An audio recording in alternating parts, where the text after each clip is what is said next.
आजकाल 70 ते 80% मुलींच्या संसाराचं वाटोळं जर कोणामुळे होत असेल तर ते त्यांच्या आयामुळे होतं महाराज.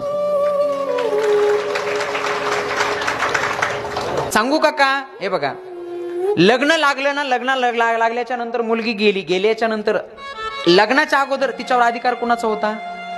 आपला होता, बरोबर आहे. लग्न झाल्याच्या नंतर आपण तिचं कन्यादान केलं, आपण ती दान केली कोणाला?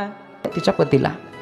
मग तेव्हापासून आपला तिच्या शरीरावरचा अधिकार पूर्ण संपला. त्या शरीरावर आता अधिकार कोणाचा आहे? त्याचा आहे. मग त्याच्या स्वाधीन केल्याच्या नंतर तुम्हाला गरज काय दिवसातून 10-12 तिला फोन करायची? काय गरज आहे? थोडस जरी मुलीचं आणि तिच्या पतीचं काही झालं, ती पोरगी तुम्हाला फोन करते आणि ती सांगते, आई असं असं झालं. तुम्ही लगेच म्हणता, त्यानं तुला मारलं, तो तुला वाईट बोलला, शिवी दिली, चल आत्ताच्या आत्ता बॅग भर, मी तुझ्या बापाला न्यायला पाठवते. मोडला महाराज संसार. थोडसंच भांडण असतंय पण पार टोकाला जाते.